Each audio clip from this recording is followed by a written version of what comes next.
Hola, esto es La Crítica Literaria y hoy,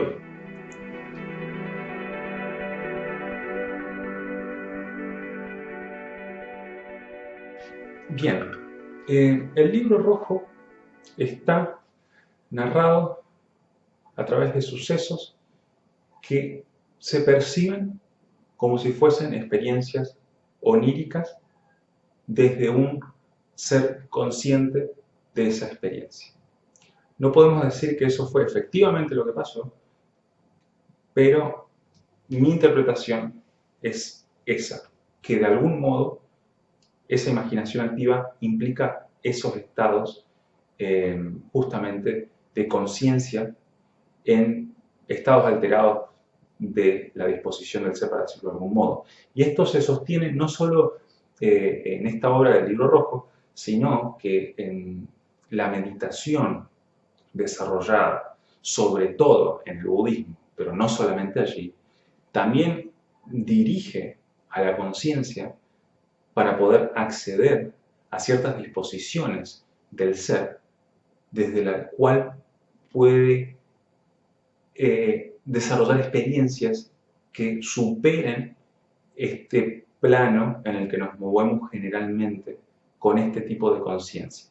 La discusión es muy profunda y delicada y es muy frágil también, pero es necesario poder poner el foco en ella. Los arquetipos de los personajes que representan fuertemente varios conceptos muy profundos, Jung los relaciona a través de su propia experiencia. Es decir, que él no está inventando, y esto es interesantísimo a la hora de discutir literatura, él no está inventando los personajes, sino que lo que está haciendo es narrando experiencias fehacientes a las que accedió. Entonces ahí se nos está borrando el límite entre lo que es sueño y realidad y lo que es creación adrede y mera contingencia de experimentación. Porque la pregunta entonces es esta, digamos, si él lo que nos está haciendo es narrar lo que ha vivenciado a través de experiencias prácticamente oníricas, entonces, ¿lo creó él o no? Esa es la gran pregunta que se nota no solo en este libro, sino en varias publicaciones se nota que él tiene esa pregunta, la pregunta sobre si los sueños son algo que uno crea o es una dimensión en la que uno se desenvuelve. Y si esto fuese así, entonces es interesante pensar, y a mí me pone los pelos de punta, de que los escritores son onironautas, ¿no? Son personas que tienen una visión y que lo que hacen es narrar esa visión. No hacen el esfuerzo de que la conciencia invente, sino que lo que hacen es acceder a cierta dimensión. Así que esto lo dejo ahí en el aire porque sé que va a servir a la hora de leer el libro rojo. Porque se puede leer de diferentes maneras, se puede leer desde una perspectiva filosófica, psicológica, literaria, mística, profética, ¿no? Hay incluso mucha estética profética, si se quiere decirlo de algún modo. Hay muchísimo de ese esoterismo en ese libro, y entonces no nos extraña de que no haya que lo publiquen, porque realmente él estaba en el ámbito de la ciencia que estaba creciendo en ese momento, y evidentemente que ese libro era completamente lo contrario a lo que se estaba desarrollando en el momento. Y este es un dato que no lo voy a dejar pasar, pero es que hay que comprender que en la primera mitad del siglo XX, donde todavía no se conocía la Segunda Guerra Mundial, fue el arco final de la entronización del ser humano buscando todas las respuestas a través de la ciencia, que culmina entonces con el mayor avance científico en el potencial bélico, que es la bomba atómica. Una bomba atómica que entonces le está enrostrando al humano que la ciencia no puede dar respuesta a todo. Y esta temática nos va a servir para seguir desarrollando el libro rojo, porque he elegido dos momentos interesantes o que me han llamado muchísimo la atención del libro rojo. Hay muchísimos momentos, hay muchos personajes, hay mucha riqueza poética y metafórica, si se quiere decir, pero he elegido dos por esto justamente, ¿no? El primero es este enfrentamiento entre ciencia y magia, una gran problemática que a Jung ha abrazado fuertemente y que se muestra justamente en una de las experiencias en las cuales él se encuentra con el gigante Ishdubar, que es un personaje mítico, histórico, legendario, que le pregunta a Jung de dónde viene, ¿no? Y Jung le dice que viene de Oriente y justamente de Occidente, digo, y Duval entonces le pregunta muy entusiasmado si entonces allí está el sol, porque lo que buscaba, el objetivo de este personaje era encontrarse con el sol para encontrar la inmortalidad, es decir, Isdúbar acá representa ese afán de obtenerlo todo y de llegar entonces a la completa divinidad de las cuestiones y a la completa totalidad que es representada por el sol. Y Jung, la respuesta de Jung es la siguiente. Le dice que en Occidente el Sol sigue cayendo porque la Tierra es redonda, orbita alrededor del Sol y en su sociedad en realidad ese afán de totalidad y divinidad no existe porque todo se desarrolla a través de una ciencia y se responde a través de ella.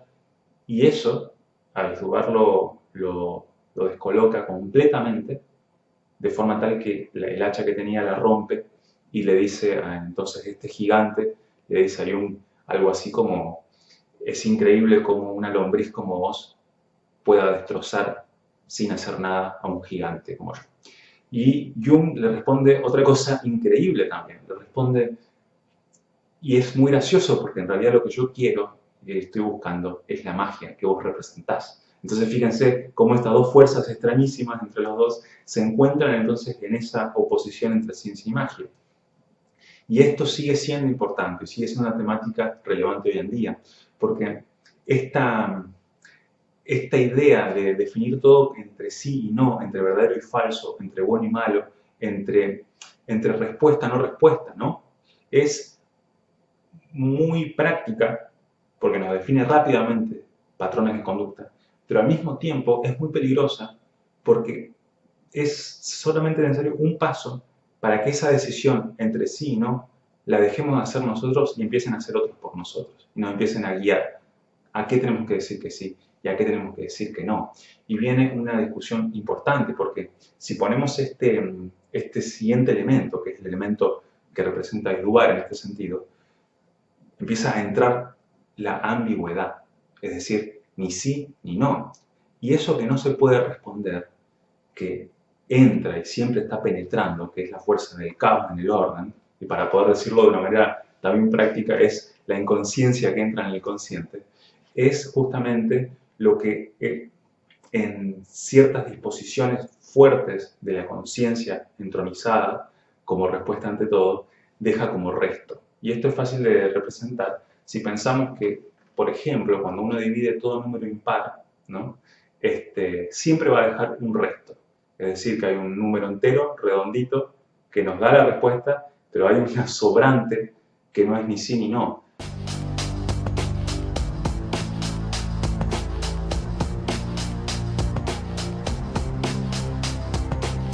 Tu vida solo es la suma del resto de una ecuación no balanceada, connatural a la programación de Matrix. Eres el producto eventual de una anomalía que, a pesar de mis denodados esfuerzos, no he sido capaz de suprimir de esta armonía de precisión matemática. Quiero pasar a un segundo personaje en el libro rojo que también lo atrapa a Jung, ¿no? Que es Filemón, el mago Filemón. Que es muy interesante cómo Jung ante Filemón se presenta de una manera muy altanera, ¿no? Es como, ante Isdúbar se presenta como una lombriz o como alguien con mucho miedo, pero ante este mago que él reconoce realmente como portador de la magia, conocedor de la magia, se trata de una manera muy altanera, muy sobradora, y le dice, ¿no? A Isdúbar que le enseñe la magia, a ver si tanto sabe de magia. A Filemón, perdón. Y Filemón lo que hace es guardar silencio, reírse, burlarse, evadirse, esquivarse. No darle pelota, como decimos en Argentina. Y entonces es desde ahí, desde donde Jung siente que se desconstruye ese ego, se desconstruye esa personalidad de él y desde ahí siente que Filemón le enseñó algo con respecto a la magia. Esa magia que es algo que no pertenece al ámbito de lo lingüístico, ese es el punto, digamos. No es casualidad que estemos conectando todo esta constelación de personajes, ¿no? Entonces, como pueden ver, las discusiones son profundas, representan encuentros o dilemas muy fuertes, y es increíble cómo entonces desde ahí uno puede comprender esa discusión entre consciente e inconsciente, ¿no? Y el consciente es inevitable relacionarlo con el lenguaje. ¿Y qué es el lenguaje sino palabras? ¿Y qué son las palabras sino paquetes resueltos de información? Las palabras es la división hecha, es eso que estamos hablando de la división, es como la división completa. Y lo que no puede delimitarse de eso que se quiso definir queda como resto, queda como un ambiguo. Y entonces eso que queda como ambiguo siempre va a estar como queriendo ser alumbrado por la conciencia o por la palabra para que pueda ser etiquetado. Pero el fenómeno es tan interesante que siempre que se quiere etiquetar y se logra etiquetar lo ambiguo, siempre hay otro resto, siempre hay otra problemática o otra ambigüedad, y el mecanismo es eterno entonces. Y acá podemos unir lo que siempre me acompaña la frase para un montón de situaciones, que es la frase de Borges que dice: solamente son necesarios dos espejos para hacer un laberinto. Y él no es inocente al decirlo, porque Aristóteles, cuando le critica a Platón de que existen ideas perfectas, ¿no? Entidades perfectas, eidos perfectos, entonces le dice: si por ejemplo todo en esta realidad es imperfecto y remite a una realidad perfecta, entonces tendría que haber otra dimensión en la cual haya una dimensión perfecta que incluya la dimensión perfecta que es representación de la dimensión imperfecta. Y si esto es así, entonces tendría que haber otra dimensión perfecta que incluya la dimensión perfecta en la cual está la dimensión perfecta de la dimensión imperfecta. Juego de palabras, evidentemente, juego de palabras. Pero es eso lo que es el mecanismo consciente, que se conecta con lo explicitado muy analíticamente por Sartre y que luego es metafísicamente trascendido por Heidegger, para decirlo de algún modo, que es esta idea de que la conciencia siempre es reflejo, ¿no? Es siempre una dilatación, una delación, una mediación entre la realidad y lo que uno apunta y señala de esa realidad. Y esto sigue siendo temática del Libro Rojo desde un lugar no analítico. Eso es lo interesante. Y por eso muchos escritores, muchos filósofos, y en este caso un psicólogo como Jung, al hacer escritos borran la línea entre lo que es ciencia, lo que es arte, lo que es poesía y lo que es filosofía. Digamos, personas que escriben de un modo donde la forma y el contenido generan esa ambigüedad, justamente para poder señalar el resto y no matarlo o hacer que se vada definiéndolo. Bueno, esto es el Libro Rojo. Es como una gran obra literaria, si se le quiere leer así, si se quiere leer como una gran novela de experiencias, se lo puede hacer muy disfrutablemente. Si se lo quiere leer desde un lugar psicológico, también, o sea, porque es ahí donde se encuentran un montón de arquetipos, como lo estamos hablando. Si se lo quiere leer de una manera filosófica, bueno, hay muchísimo vuelo ahí también.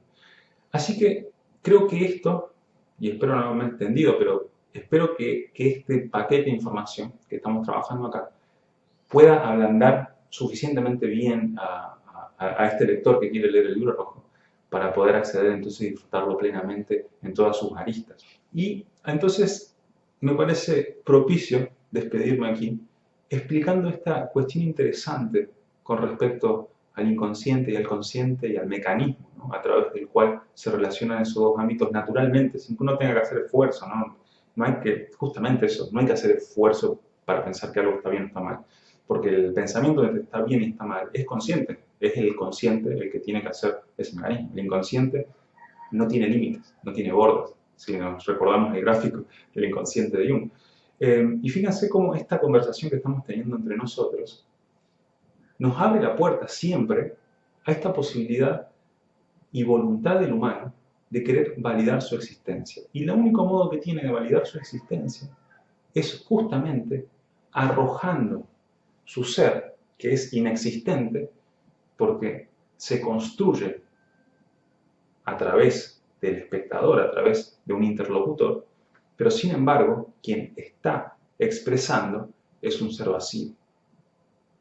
Y esta es la problemática interesante del asunto, ¿no? Porque esta interacción siempre va a esconder o a hacer que subyaga, si es que existe ese verbo, a hacer que pulse la interacción de las conciencias que se están viendo y dicen, él existe y me está haciendo existir, como del inconsciente.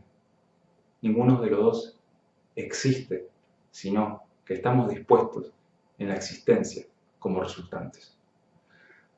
Esto fue La Crítica Literaria. Mi nombre es Pablo Cieslik y nos vemos en la próxima entrega. Si tienen algún comentario, alguna idea, alguna inquietud o alguna anécdota sobre el Libro Rojo, por favor déjenlo en los comentarios, que es un placer leerlos, y les agradezco a un montón de ustedes que siempre están como devolviendo mensajes positivos para que este canal continúe. Realmente lo alimentan y evidentemente que es muy bonito pensar en esto como un foro literario en el cual todos los que nos gusta leer podemos también hacer revista de libros interesantes. Así que nos vemos en la próxima y buenos sueños.